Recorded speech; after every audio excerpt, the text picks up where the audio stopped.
Hey guys, what is going on? It is DaBoki here once again, and it's time for another MapleStory video. I'm here on my Wild Hunter, and I'm actually exploring the castle. It's just been revamped, and for you guys that don't know, this is where the Toad Boss is, so I will be fighting the Toad Boss at the end.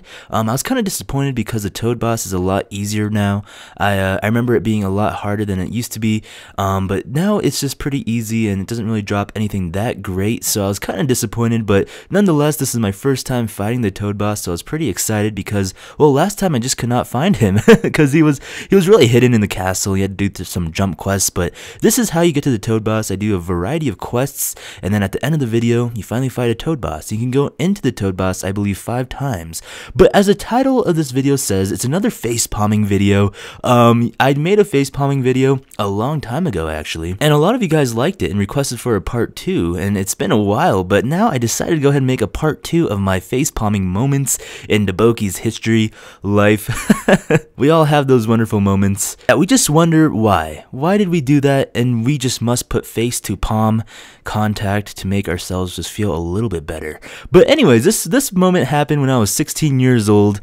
I just got my license and I was feeling fly. I don't know, for you guys that get your license, you know, driver's license, you just feel like you rule the world in your car, even though you're controlling a 2-ton piece of equipment. You know, it's kind of dangerous and scary, but teenagers don't really think about it at that time, and I surely did not. Well, in Colorado, it snows a lot, and when it snows, the roads get super icy, you know, and it gets really bad conditions, and definitely not a good place for teenagers to be driving. But when I was 16 years old, I just got done watching, I think, a Tokyo Drift Fast and the Furious movie, and I was pretending to be Drift King. For some odd reason, I thought I could drift like a boss.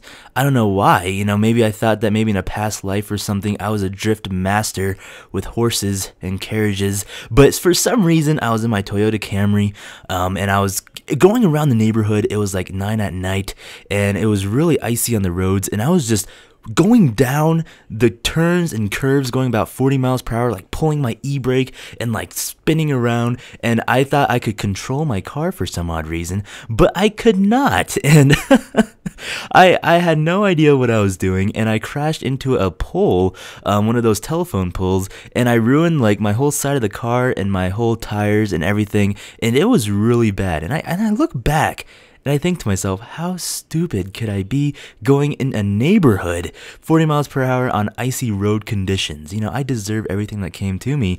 My parents still don't know, but if they watch my videos, I don't know if they watch my videos. I really hope they don't, but if they do, I'm in trouble because 5 years later, they'll be like, oh, that is why we had to pay $600 for your car? My goodness gracious. But anyway, that was like a note to self. Don't try to be Drift King from Tokyo Drift.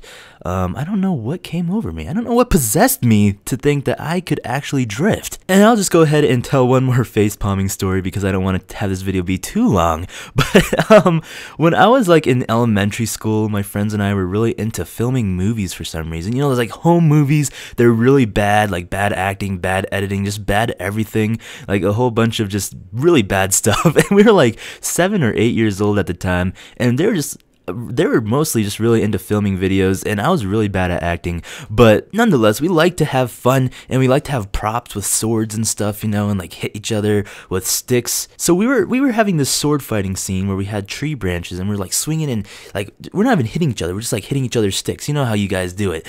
And all of a sudden the police show up, and they're like about to handcuff my friend, and I was like thinking, whoa, you know, what is going on? We're only in elementary school and they're trying to arrest us. And they were like, oh, you know, the neighborhood is complaining because kids are trying to kill each other on the street, so they called the police. You know, we're out there dressed as like jesters and gnomes, you know, we have like these clown outfits on, and we're smacking each other with sticks, and we had the police called on us, and oh my goodness, that was so embarrassing. Like all the neighborhood people like came out, and they're like looking out their windows, they came out in their doors, and they're like looking at us, and I'm like half dressed, you know, I got this like weird, I don't even know what I was wearing between like a boxing suit, a fairy, and a clown. I was seriously like, we just seriously threw like weird things together, and if I could find that footage, that would be so so hilarious, but you know, it's definitely gone, I think. But yeah, guys, that's that's just a couple of my facepalming stories. I decided to go ahead and make a few more for you guys. If you guys want some more facepalming stories, definitely go ahead and thumbs up this video and leave a comment below. What are some of your guys'